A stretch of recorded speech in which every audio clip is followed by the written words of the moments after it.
Boa noite, tudo bem? Queria primeiro parabenizar vocês por estarem aqui numa noite que tem jogo de Brasil e Argentina, né? Meu filho, quando eu saí de casa hoje, falou: pai, você tem certeza que vai ter palestra hoje? Ele convidou os amigos para ir para casa ver o jogo. Eu falei: não, nós estamos indo para São Paulo. A verdade também é que a gente não está mais muito empolgado assim com a nossa seleção, né? Já passou um pouco essa fase.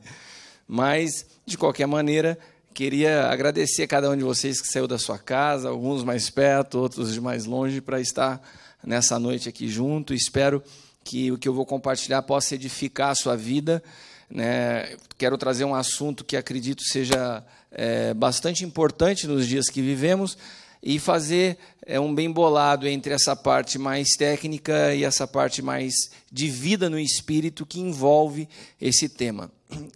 Eu costumo, quando vou fazer minhas apresentações, principalmente em palestra para empresários, apresentar currículo e falar minha formação, enfim, aquilo que a gente está acostumado.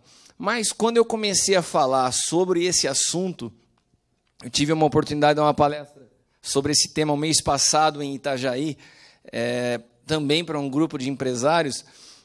Eu falei assim: eu não vou colocar meu currículo, porque para a gente falar de verdade, não tem nada que manifeste mais a realidade de quem nós somos do que a nossa família.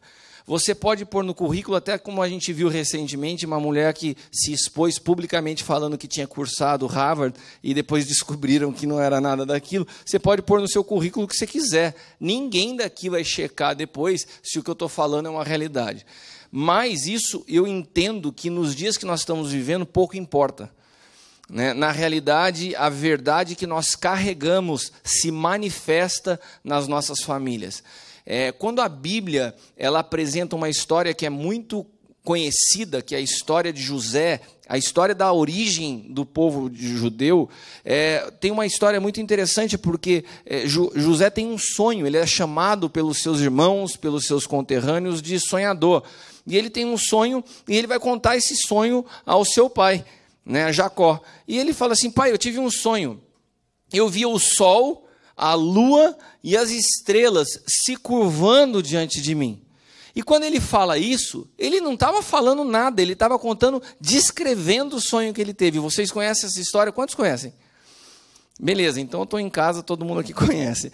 Bom, quando ele conta esse sonho, Jacó responde para ele uma resposta meio que insatisfeito com aquele sonho, mas a resposta já vinha com uma interpretação. Vocês se lembram qual foi a resposta?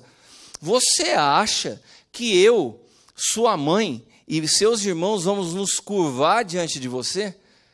Mas deixa eu te fazer uma pergunta. Quem disse que José falou que o pai, a mãe e os irmãos iam se curvar diante dele? José falou isso? Não, José só falou um sonho. E o sonho era o quê? O sol, a lua e as estrelas. Jacó dá a interpretação ao sonho. Ele fala assim: o pai simboliza o sol, a lua simboliza a mãe e os filhos simbolizam a estrela. Sabe por que Jacó dá essa interpretação? E essa é uma interpretação bíblica. Porque o sol, ele carrega por si só a sua própria luz. E a lua, ela reflete a luz do sol. O que isso quer dizer de prático na nossa vida? Que as nossas mulheres são reflexo daquilo que nós somos e que ninguém vê. Então, muitas vezes você percebe mulheres infelizes, mulheres passando situações descontentes com o seu casamento, descontentes com a realidade financeira, e eu posso afirmar para vocês, toda mulher, ela só reflete a realidade de quem é, de fato, o seu marido. Eu tive uma experiência nos últimos 5 anos, como foi apresentado, eu sou engenheiro, trabalho com construção civil praticamente toda a minha vida, e nos últimos 5 anos nós fomos atingidos em cheio por essa crise, e durante toda essa crise, em todos os processos de perda que eu passei, e todas as dificuldades que enfrentei, as pessoas, eu tinha que chegar para a Leila e falar assim: amor, não fica rindo tanto em público, as pessoas pode achar que eu estou de brincadeira com meus problemas. Porque a Leila, às vezes, a gente ia dar uma palestra, eu ia ministrar, o tempo inteiro rindo. Eu falei, tenta fazer uma cara um pouco mais triste, porque a gente está no meio de uma crise. Mas a realidade é que essa crise ela não entrou dentro da nossa casa. Agora, a segurança da minha esposa estava nas minhas finanças?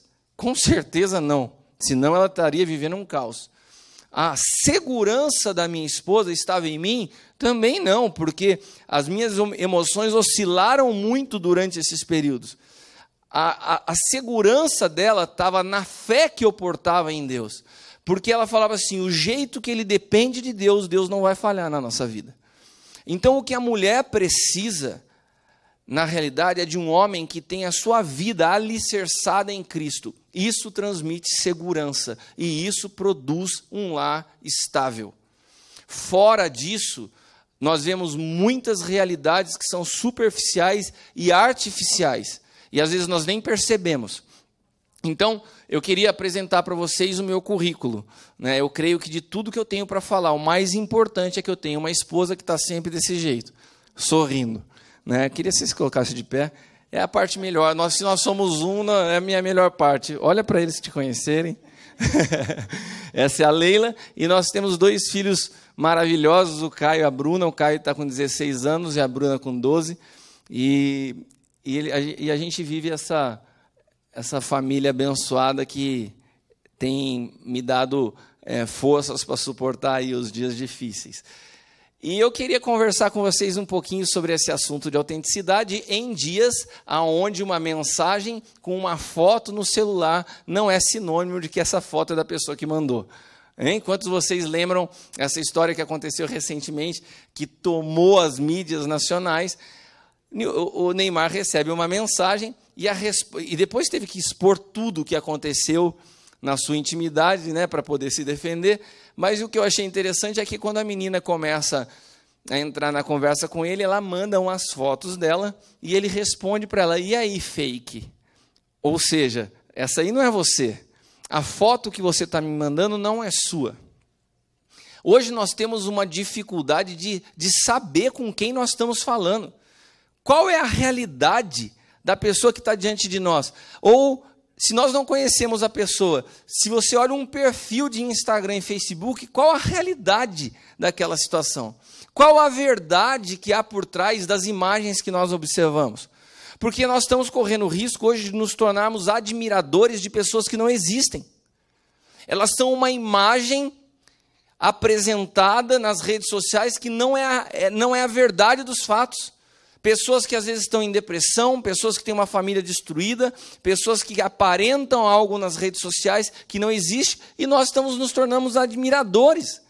E você vai ver mais para frente, ao longo dessa palestra, que isso... Você fala assim, mas qual o problema de eu admirar alguém? Isso tem sim um fator de risco sobre as nossas vidas. Porque a admiração, ela produz algo, que a gente vai entender um pouco mais à frente. Então nós vivemos a palavra autenticidade, que é o norte do que nós vamos tratar nessa noite. O significado da palavra autenticidade é certeza de veracidade. Então, o que é uma pessoa autêntica? Você tem certeza que você está diante de alguém que é real. Você tem certeza que aquilo que a pessoa aparenta, ela de fato é. E quando a gente fala de autenticidade de uma marca, pode ser uma empresa, pode ser um produto, você tem certeza que aquele produto é real, que aquela empresa de fato oferece o que ela está falando que oferece. Isso é ser uma empresa autêntica, é uma marca autêntica, é uma pessoa autêntica. E as redes sociais, elas deram voz a muita artificialidade, muita superficialidade e a muita mentira. Porque hoje existem empresas que elas nasceram nas redes sociais. Elas não existem fisicamente. Então, a chance de você estar falando com algo que é irreal é enorme. E as redes sociais, elas deram luz a isso. Essa imagem, por exemplo, vocês conseguem ver a pessoa que está na foto? Exatamente. Agora, tem pessoas que vão falar que isso, os invejosos vão dizer que isso é uma montagem. Mas, de fato, o Cristiano Ronaldo teve todo um aprendizado comigo que usou até o nome para poder fazer sucesso. E as pessoas acham que isso aqui é uma montagem. Quantos acham que isso aqui é uma montagem? Não entendi, vocês estão rindo. Não, isso aqui é uma realidade. Por que isso aqui é uma realidade? Porque existe muito isso hoje. Sabe, eu vejo dias onde homens se tornaram escravos da pornografia e muitas vezes as mulheres pelas quais eles estão seduzidos, elas são isso. É uma montagem da cabeça de uma com o corpo do outro e está lá o manezão olhando aquilo lá admirado, achando maravilhado por algo que não existe. Porque hoje nós estamos diante de situações que não são reais. E eu falei da internet, mas a gente não precisa se deter na internet. Realmente a internet virou um campo, né, onde a facilidade da mentira percorrer... quando eu preparei essa palestra, não tinha acontecido o que aconteceu recentemente com o Intercept. Vocês viram a situação da notícia do Intercept Brasil, que é um site, que é um jornal, que consegue ter acesso, né, a informações que são sigilosas e foram hackeadas simplesmente do atual ministro Sérgio Moro. E daí você pega aquela informação que foi hackeada de forma ilegal e joga como notícia sem conseguir apurar se aquilo que está lá foi distorcido ou não. E isso se torna... Estão tentando fazer com que seja prova criminal contra um cara que foi o juiz que criou todo o processo, que se tornou a grande marca da Lava Jato. Esses são os dias que nós estamos vivendo. Algo hackeado, pirateado, adulterado, pode se transformar numa prova concreta. Nós precisamos ter a consciência dos dias que nós estamos vivendo e até onde isso impacta a nossa vida. Agora, nós estamos falando desse mundo de internet, de redes sociais, mas nós não precisamos ir muito longe disso. Eu tive uma experiência alguns anos atrás na China que foi muito interessante. Alguém aqui já teve a oportunidade de fazer algum negócio com a China ou de ir até a China? Não. Bom, eu tive bastante experiência com a China, trabalhei bastante comprando produtos lá, já fui para lá 2 vezes, uma delas fiquei mais de 20 dias, eu corri a China de norte a sul, de leste a oeste, por várias cidades, porque a China tem uma característica interessante, cada região é especializada em uma área. Então, se eu queria importar vidro, eu tinha que ir numa cidade que mexia com vidro. Se eu queria trabalhar com louças e metais, eu ia para uma cidade que só uma infinidade de indústrias de louças e metais.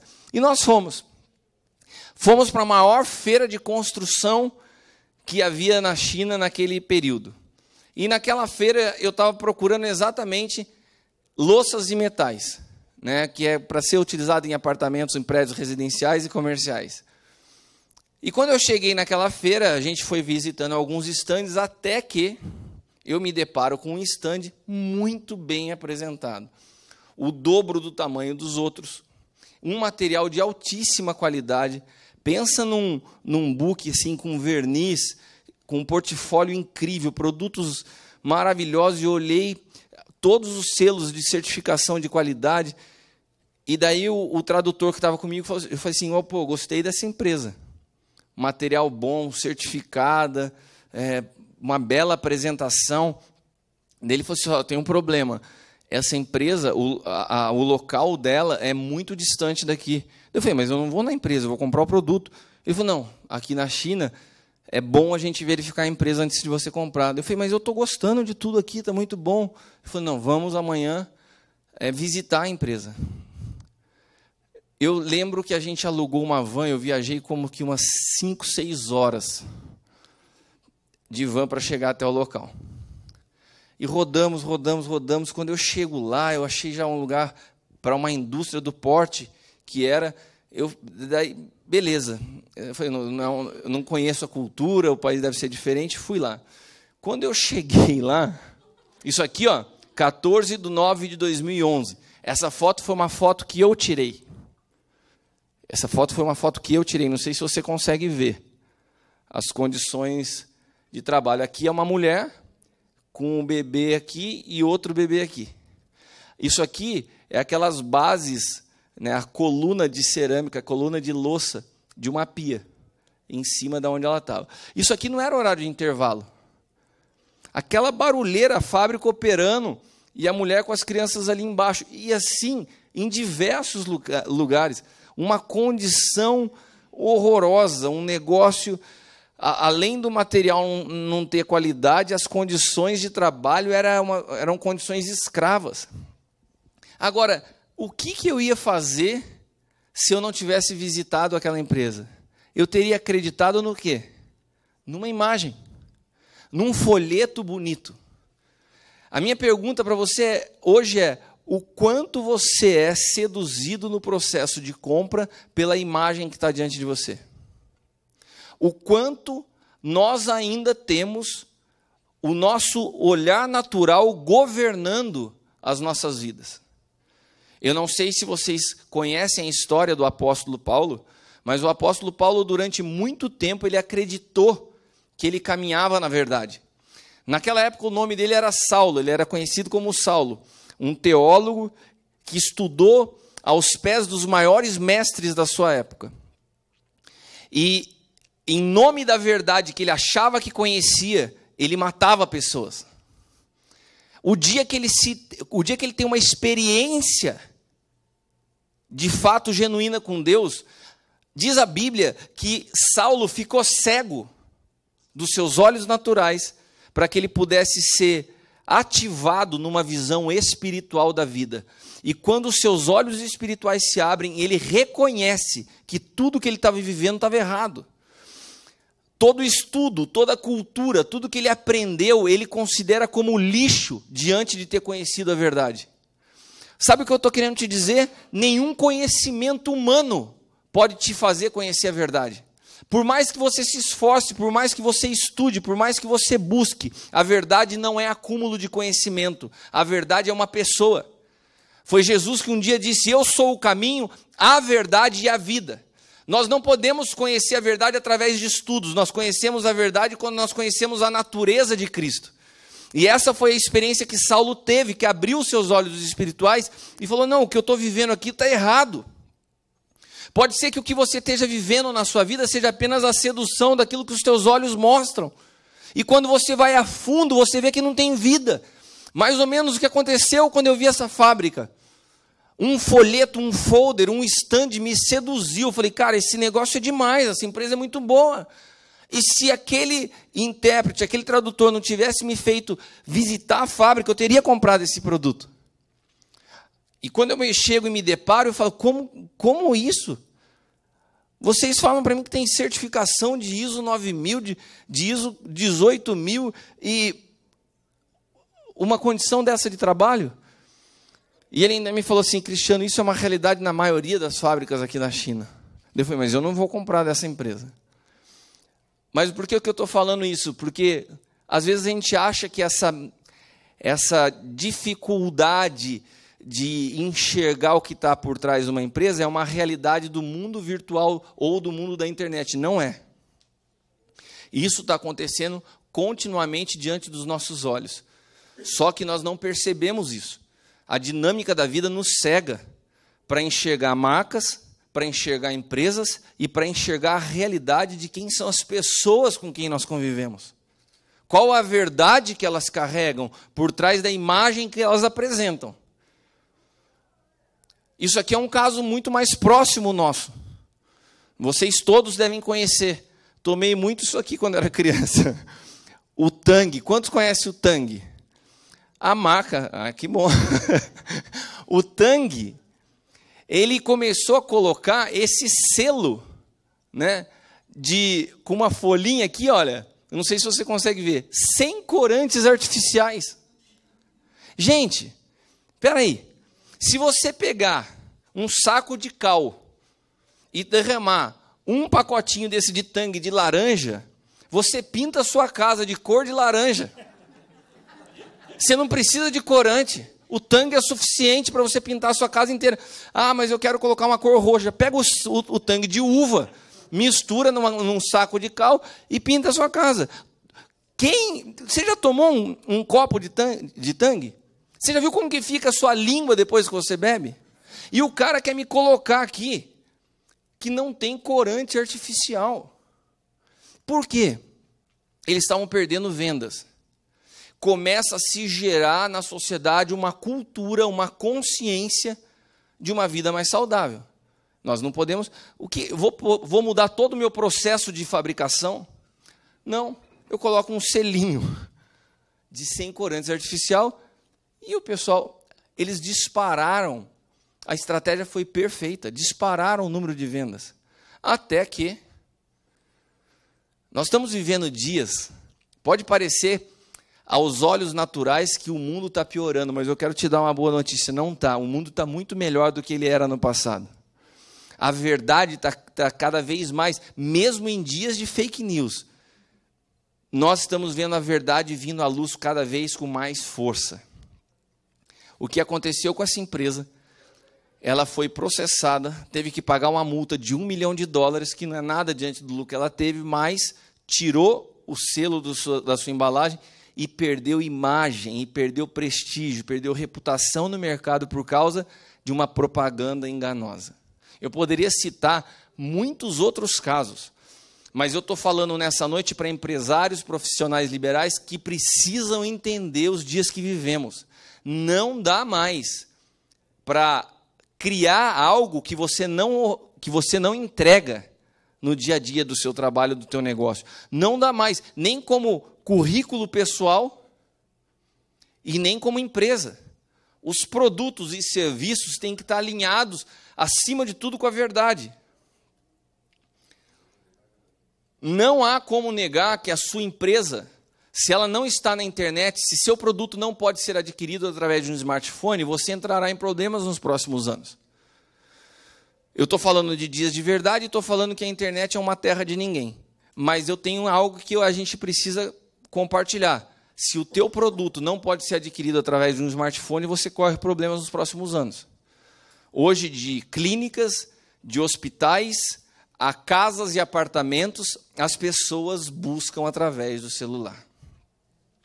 As pessoas estão cada vez mais acomodadas no processo de compra. E tudo que pudesse comprar sem sair de casa, isso está se tornando uma realidade, uma tendência mundial.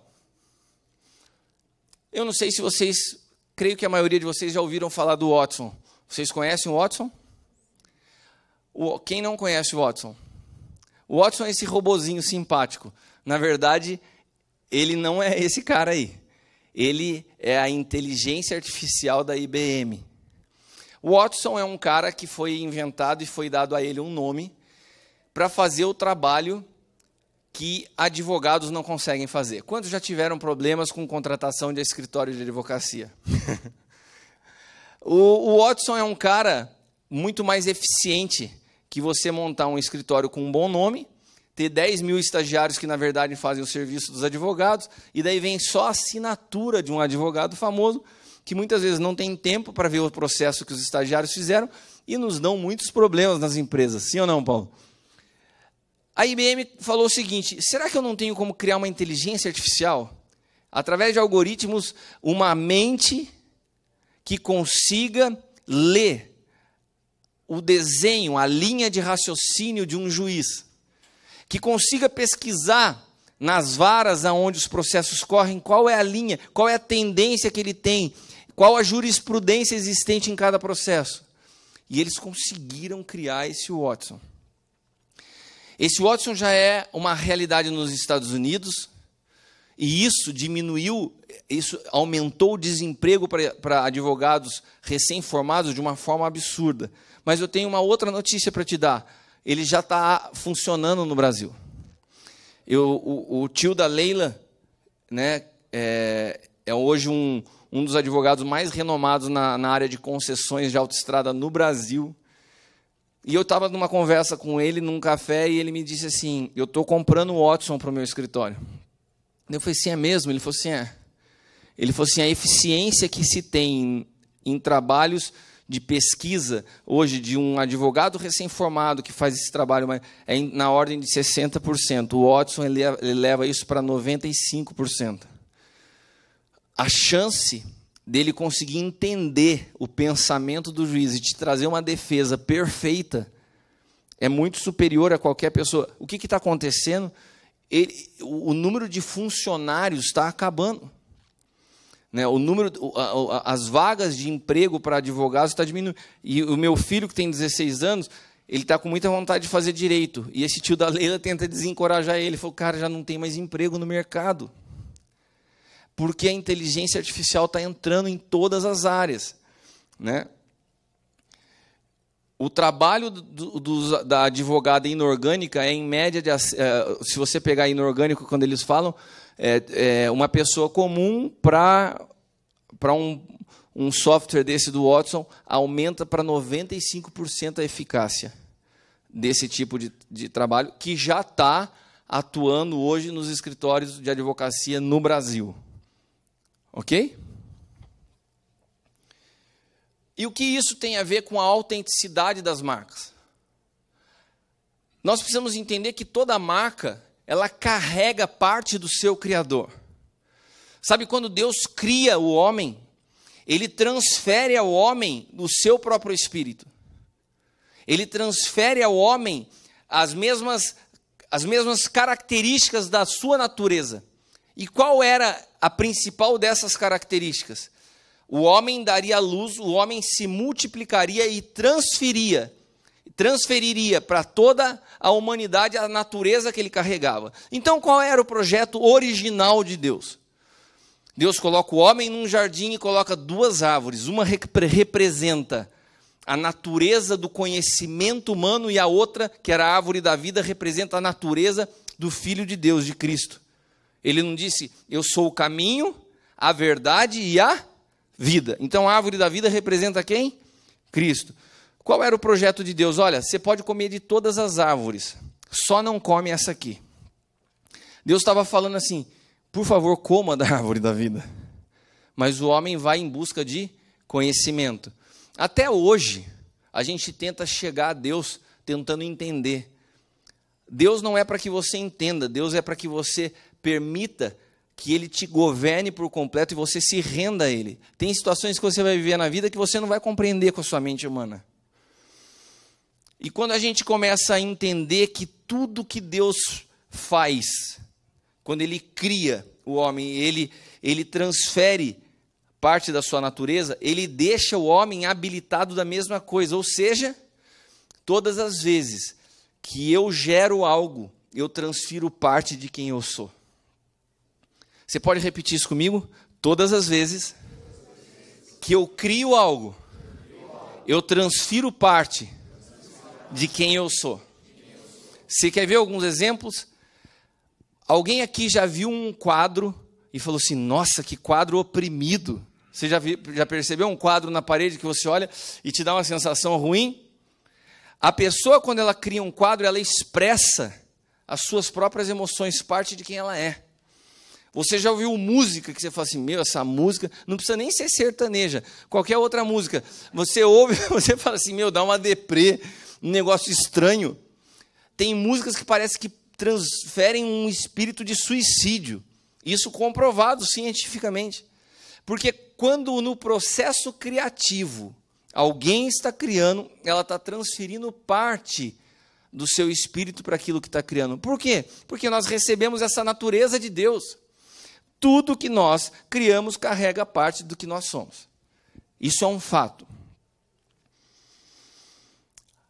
Essa palavra está em Gênesis capítulo 2, versículo 7. Então, o Senhor Deus formou o homem do pó da terra, soprou em suas narinas o fôlego de vida, e o homem se tornou um ser vivente. Essa palavra soprar, nabak, é impartir do mesmo espírito, ou seja, Deus transferiu para o homem do seu mesmo espírito. E qual era a característica desse espírito? A característica de transferir parte da sua natureza. Porque se o homem comesse da árvore da vida que simboliza Cristo, você concorda que ele transmitiria para os seus filhos e para toda a linhagem a natureza de Cristo? Mas o homem não come da árvore da vida e come do conhecimento. Nesse momento diz a palavra que Deus fecha a árvore da vida e fala, não, eu não vou multiplicar, não vou tornar eterno aquilo que você fez. Porque o conhecimento por si só não pode te levar à verdade. O conhecimento por si só não pode. Só que Adão come do conhecimento e ele começa a transferir isso para toda a espécie humana. Porque ele recebeu essa natureza do próprio Deus. E esse princípio ocorre todas as vezes que nós damos à luz, como eu falei. Nossos filhos, eles carregam parte da realidade que nós somos. Se eu começar a relatar para vocês dados científicos de crianças que sofrem por rejeição, mesmo que o ambiente familiar seja perfeito, porque um dia, durante a gravidez, a mãe falou assim, eu não queria ter essa criança. Eu não desejei esse filho. Veio numa hora inadequada, nós estamos apertados financeiramente. A criança, ela recebe parte dessa natureza, da pressão do momento, e isso é transferido. Nossos filhos, assim como as nossas esposas, homens, eles refletem aquilo que nós somos. Agora, para mim essa história é um marco. Eu não sei se vocês já viram esse documentário, The Man and the Machine, que é a respeito da vida do Steve Jobs. Esse documentário é um documentário fantástico da Netflix, que não tem corte, e que fala a realidade de um cara que se tornou um ícone, que se transformou num herói nacional, mas que, de fato, tem muitas histórias nebulosas que não vieram à luz e que nesse documentário são relatadas. Quando o Steve Jobs morreu, parece que ele se transformou no cara perfeito da noite por dia. Eu me lembro que as redes sociais foram bombardeadas por mensagens, good job, Steve Jobs, né? Pessoas falando do cara como se fosse o cara.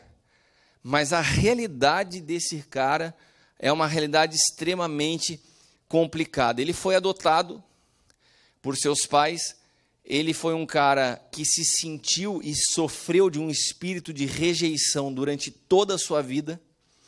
E toda pessoa que sofre de rejeição, ela tem uma característica. Ela passa toda a sua vida para tentar provar o seu valor. Toda pessoa, e tem várias histórias na Bíblia que eu perderia uma noite falando para vocês, de homens e mulheres que quando foram rejeitados, transferiram esse espírito de rejeição para uma vida toda tentando provar valor a tudo e a todos. Steve Jobs, num período de 2 anos, ele teve uma realidade onde 18 funcionários da Foxconn, que era a empresa que produziam os iPhones e iPad, 18 funcionários morreram se suicidando diante da carga de trabalho, dos processos insalubres, porque essa fábrica é lá na China. Alguém se lembra do que eu mostrei na China? Terra de ninguém, meu irmão. Sabe o que fizeram nos prédios onde se alojavam os funcionários da Apple? Colocaram redes entre um prédio e outro para os caras que tentarem se suicidar não conseguirem, não caírem no chão. E disse que foram contar essa notícia para ele. A gente precisa fazer alguma coisa. Essa notícia vai correr o mundo. 18 pessoas em 2 meses se mataram. Diz que o Steve Jobs falou assim, é só isso? Então beleza, eu vou dormir. Ele ignorou completamente a notícia. Ele não dava valor algum à vida. Quando a sua esposa, quando a sua namorada foi contar a ele que estava grávida da sua filha, diz que ele foi tão radical com relação àquela notícia que ele não queria, que a mulher saiu correr, ele colocou a mulher para correr para fora de casa. Os funcionários que trabalhavam com ele diz que nunca viram o Steve Jobs expressar uma reação de emoção, de alegria, ele era extremamente focado em produzir aquilo que um dia ele sonhou, que se chamava iPhone. Todo o processo da Apple era para chegar num computador que pudesse ser carregado na palma da mão, com tudo ali dentro, televisão, telefone. Ele sonhou com isso a vida toda. Diz que no lançamento do iPhone, quando ele apresenta o iPhone pela primeira vez, ele chora. E aquilo é registrado por familiares, por funcionários, porque ninguém havia visto ele chorar na vida. Mas ele chora, porque ele estava dando à luz a algo que carregava parte da sua própria natureza. Eu não estou falando, eu estou usando um iPad para falar aqui, tem um iPhone, mas a realidade é que esses aparelhos revolucionaram a realidade do mundo. Não havia smartphone antes do iPhone. Os nossos aparelhos, eles não tinham a quantidade de informação que o iPhone conseguiu compilar e concentrar nele.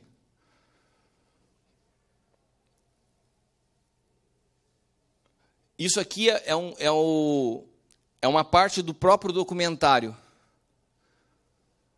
que fala a respeito de Steve Jobs. Um artista que buscou a perfeição, mas nunca encontrou a paz. Que nos ofereceu liberdade, porém dentro de um jardim fechado, o qual só ele tem a chave. Isso aqui não fui eu que escrevi, isso aqui é o documentário que fala a respeito dele. Para mim, esse documentário foi feito para me dar esse texto, porque esse texto, ele demonstra o que nós vivemos hoje. Quantos de vocês já viram a seguinte cena? Um restaurante romântico no Dia dos Namorados, todas as mesas lotadas, cadeiras de 2, de um lado o homem, do outro lado a mulher, 2 taças de vinho e cada um no seu celular, e eles não se falam por quase uma noite inteira, cada um olhando o seu celular. Você já viu cena assim? Você já viu família onde isso aqui acontece? Estão todos no mesmo ambiente, mas cada um num mundo. Quando você vê isso acontecendo, eu quero te dizer algo. Isso era a própria natureza do Steve Jobs. Ele estava cercado de gente, mas ele vivia no mundo dele, fechado no próprio mundo. Ele não estava nem aí para o que acontecia à sua volta. De alguma forma, aquilo que ele criou carrega a natureza que ele era. Quando você tem um produto desse na mão e você vai se isolando, você está refletindo ou reproduzindo a característica desse cara, porque o produto que ele criou carrega parte de quem ele é.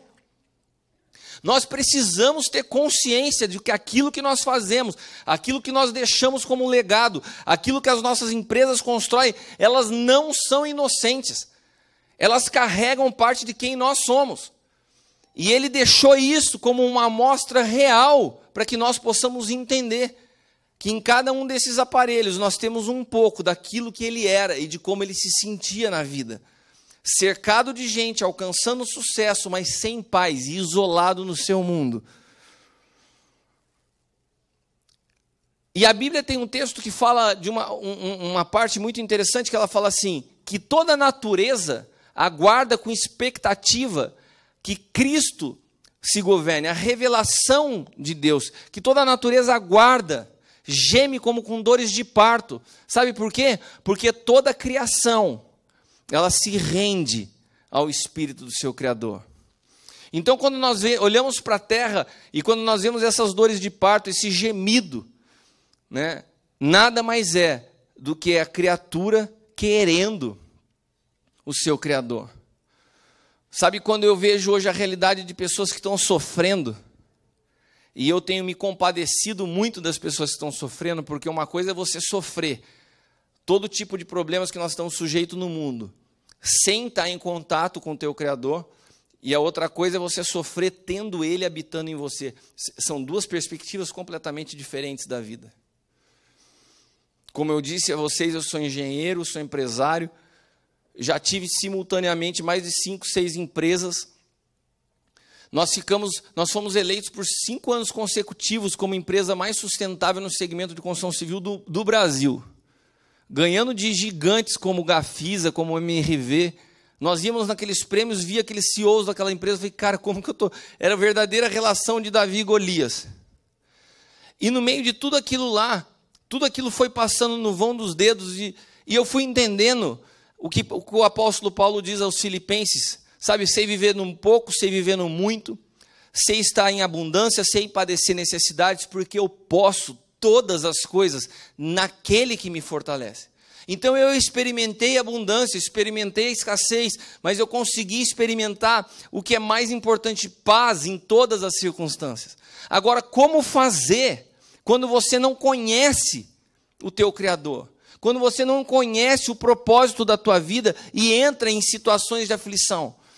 Eu conheço empresários em Taubaté, do mesmo ramo que o meu, que passaram por problemas menores que o meu e que estão afundados em depressão.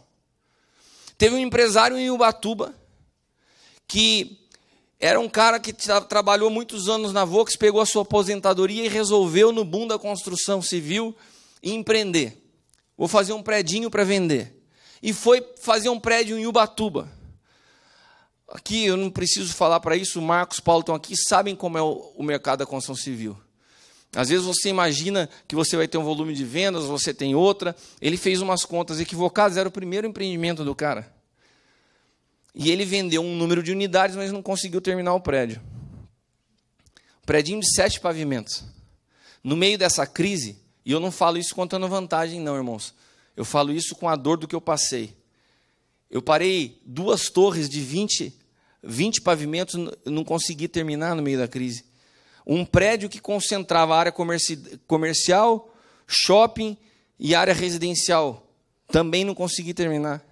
Estou conseguindo resolver depois de 5 anos agora esse problema. E estou aqui de pé contando para vocês do como Deus me sustentou. Esse homem fez um predinho, eu falo predinho perto daquilo que eu estava vivendo, de 7 pavimentos. Parou o prédio no 6º pavimento. Começou a atrasar e começou a ser pressionado pelos clientes pelo atraso da obra. Sabe o que ele fez? Ele deu um tiro na cabeça. Isso aconteceu ano passado em Taubaté. Não é possível. Eu posso levar isso a proporções maiores ou menores. O seu problema pode ser muito menor que esse. A realidade é que se você não conhece a verdade, você sucumbe pela mentira. Um exemplo disso é, você sabe quem você é, você tem convicção de quem você é, ou você oscila de acordo com o que falam a teu respeito. Você pode entrar num nível de soberba porque estão te elogiando e você é o cara porque está tudo indo bem, ou você pode se sentir um lixo porque os problemas aconteceram na sua vida, uma situação difícil, você está se sentindo fracassado e as pessoas começam a te criticar, você é pressionado por clientes, por situações, e daí você deixa aquilo se tornar a tua verdade. Por quê? Porque você não carrega uma verdade interior, porque você não tem a revelação de Cristo vivendo em você. Então você é facilmente conduzido pelas situações que estão à sua volta. E isso é terrível. Por isso, quando eu falo de verdade e autenticidade, eu estou falando de uma natureza que flui de dentro para fora. Não é a opinião das pessoas que dizem o que nós somos. É a realidade de quem nós vivemos e da natureza que nós portamos, que faz com que nós possamos dizer, eu sei quem eu sou. Nem o elogio me faz me sentir algo e nem a crítica me faz me sentir menor. Eu sei exatamente onde eu estou. Por isso que hoje o mundo necessita de verdade. Porque só a verdade te faz suportar os dias difíceis. Os nossos talentos, as nossas habilidades são muito menos importantes do que o Espírito que nos governa. Você fala assim, não, eu tenho tantas faculdades, falo tantos idiomas, e hoje eu não estou conseguindo ser absorvido no mercado de trabalho. Não tem problema. O que está na balança aqui não é a sua habilidade, não é a sua capacidade, não é o seu talento, é quem te governa. Qual é o Espírito que te governa? Qual é a realidade de quem você é por dentro? Meu amigo, minha amiga, nessa noite eu não estou falando da igreja que você frequenta e do qual é a tua religião. Porque às vezes a gente liga o piloto automático da fé e acha que porque nós estamos indo em determinado ambiente, que as coisas vão mudar. Não, não vão mudar. Toda mudança real na vida, ela acontece de dentro para fora, não é de fora para dentro. Ou nós somos transformados na nossa natureza, ou nós podemos continuar, mesmo em ambientes religiosos, vivendo uma mentira, uma vida de fachada. Estava falando para o Marcos, nesse período desses últimos anos, nós criamos um trabalho em Taubaté para cuidar de pastores. A quantidade de homens que estão ministrando e pregando nas igrejas. Palavras tremendas, incríveis, mas que estão vivendo uma realidade de depressão dentro das suas casas. Sabe qual é a pior situação para uma pessoa? Do que qualquer fracasso aparente? É lidar com a incoerência e com a mentira que carrega. A pessoa teve um caso no final do ano passado de um suicídio de um pastor, numa pequena cidade dos Estados Unidos, pastor de uma igreja de 6.000 pessoas. Uma igreja relevante, bonita, linda. Ninguém conseguia entender. No auge do sucesso, seus livros estavam influenciando toda a nação daquela cidade para toda a nação. Um homem conhecido, se você olha as fotos das redes sociais, você fica impactado, uma família linda, uma esposa bonita, filhos. Sabe aquela foto da margarina, né? Aquele café da manhã, é uma família, todos maravilhosos, todos sorrindo. Você fala, não, essa família não tem problema. Uma igreja bem-sucedida, um cara influente. E em novembro do ano passado, esse cara dá fim à sua vida. Um pastor, um conhecedor da palavra de Deus. O que leva um homem a chegar nisso? Ele já estava há anos lidando com uma mentira. Ele tinha um problema de homossexualismo, um caso fora do casamento, escondido por anos. Sabe o que estou querendo te dizer? Que a mentira, o fim da mentira é morte. Seja para uma empresa, seja para uma marca, ou seja para você. O homem não foi feito para lidar com uma vida de mentira. O homem não foi criado, porque a natureza do Criador é a verdade. O homem foi criado para viver uma vida de coerência. A vida de incoerência é um homem que carrega um casamento e sustenta uma mentira por anos. De uma situação escondida, ele vai definhando, porque a mentira vai consumindo, pouco a pouco, a vida de um homem e a vida de uma família. A incoerência se tornará cada dia mais visível e não será mais aceita. Eu falei para vocês do Tang, eu falei para vocês da experiência da China e eu falei para vocês da situação do Steve Jobs. São casos distintos, mas usando aqui o exemplo do Tang, cada dia mais a incoerência não vai mais ser suportada no mercado mais competitivo que nós estamos vivendo. Nós vamos ter que lidar com inteligência artificial, nós vamos ter que lidar com uma competição e com faculdades que nossos filhos vão fazer que nem existem hoje. Hoje nos Estados Unidos está muito comum o que se chamam de nanodegrees. O que são nanodegrees? São cursos de 2 anos.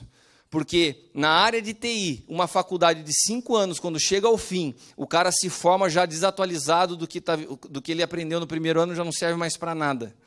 Tão rápida a velocidade da informação.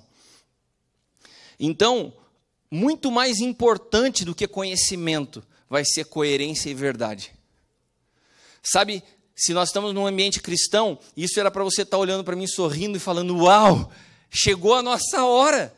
É o tempo da verdade se manifestar. Mas sabe quando eu dou essa palestra diante de ambiente de cristãos, o que eu vejo? Uma cara de assombro.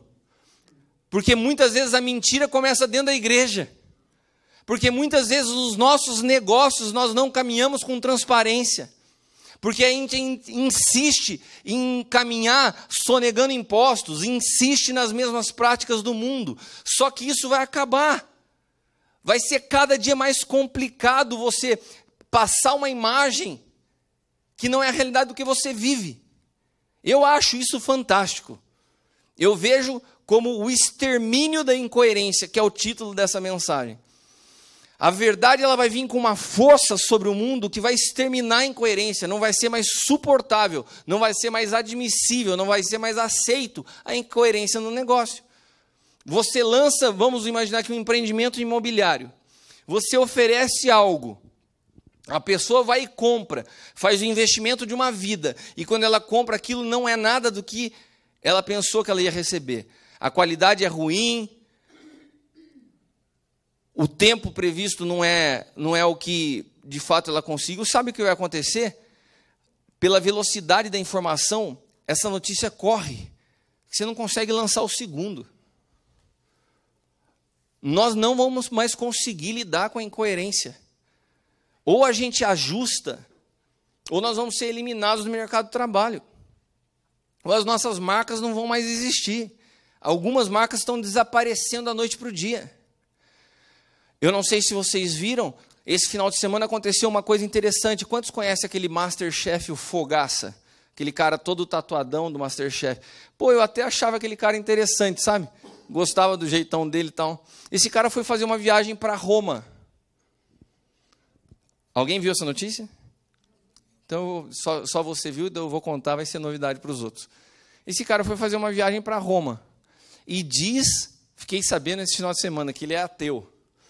Ele colocou uma camiseta com 2 freiras se beijando na boca.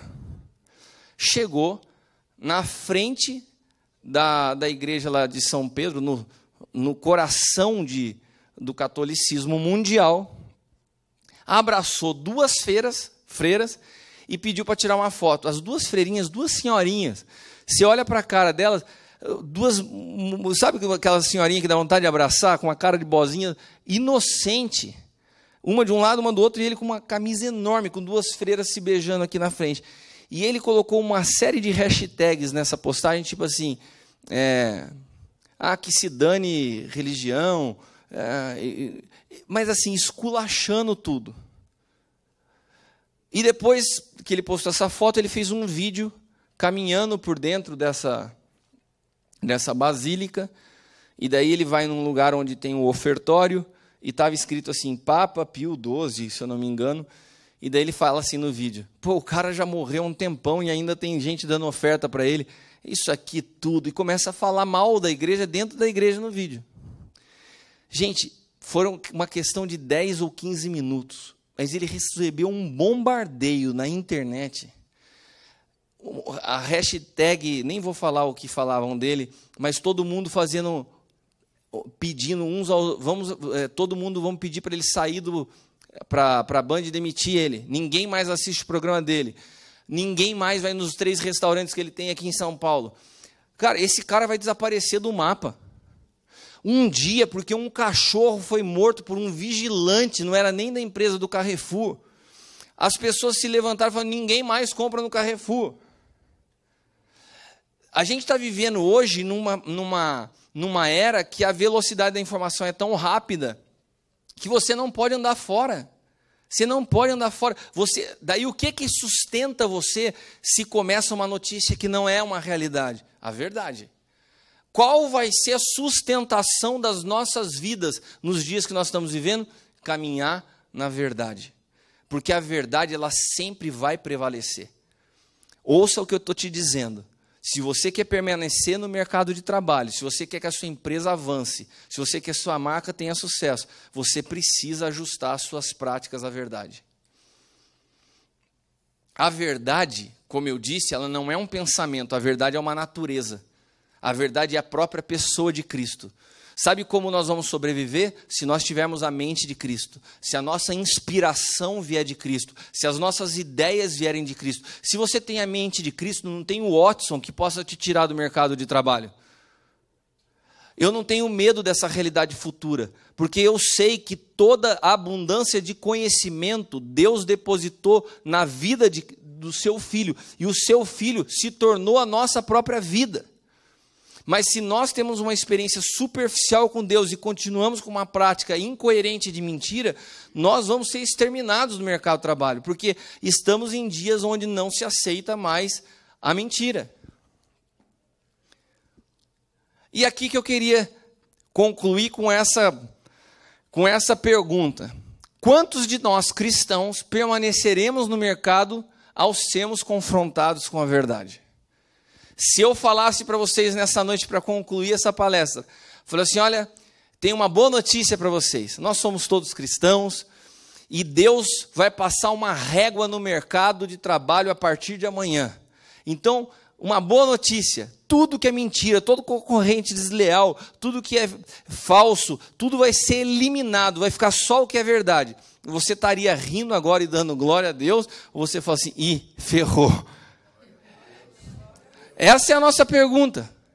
Quantos de nós vamos permanecer ao sermos confrontados com a verdade? As suas práticas de trabalho são justas? Sua maneira de remunerar as pessoas é justa? A sua maneira de fazer um negócio é egoísta? Ela está centrada em você e no seu benefício, ou você consegue ver o próximo? Você se move através da mente de Cristo?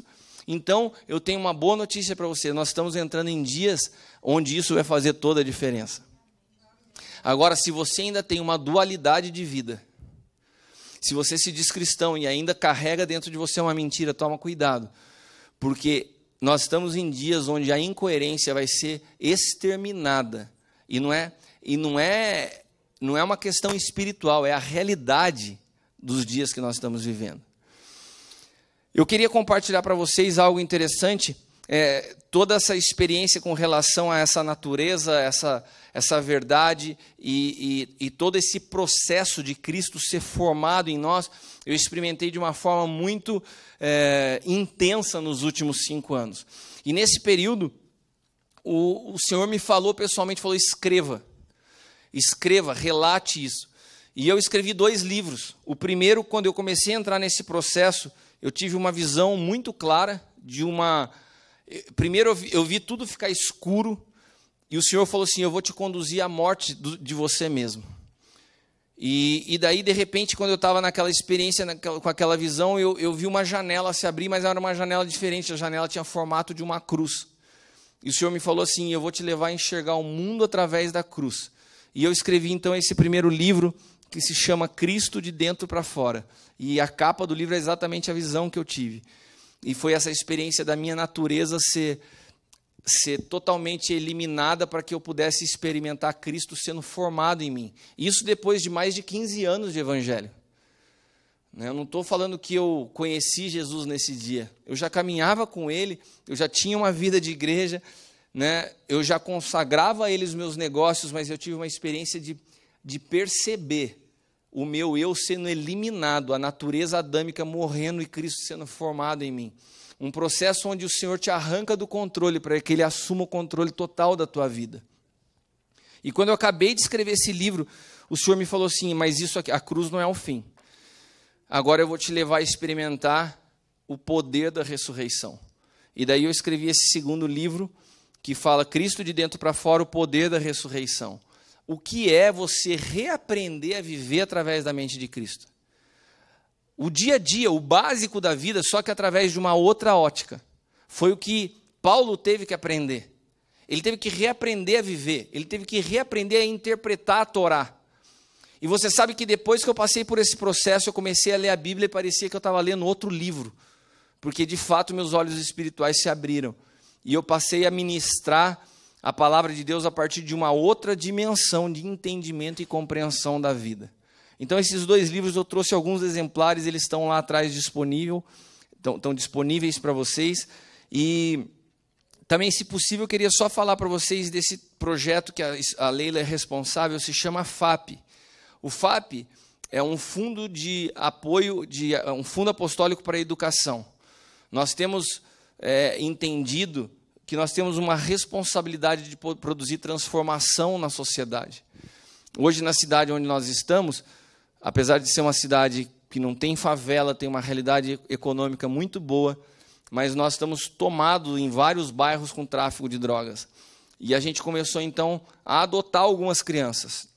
Nós pegamos essas crianças e pagamos o ensino particular, desde o ensino básico até a faculdade, com todo o acompanhamento psicológico, fonoaudióloga, alimentação, musicalização, acompanhamento e suporte para a família, transporte, uniforme.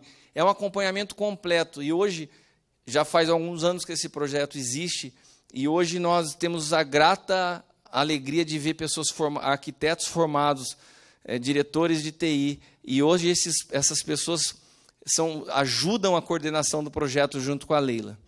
E nós temos alguns alvos, construir uma casa para poder estar recebendo essas crianças durante o dia. Nós temos a intenção ainda de produzir uma escola com princípios cristãos, e você pode ajudar adotando uma criança ou contribuindo para o ensino dela a partir de R$50 por mês. Esse é o material, tem aqui, você pode preencher o seu nome, a Leila é a coordenadora do projeto, se alguém tiver algum interesse pode falar pessoalmente com ela agora aqui no final, tá bom? E para finalizar, eu pensei que eu já tinha dado, o Marcos e o Paulo são 2 pessoas que eu tenho um carinho muito grande.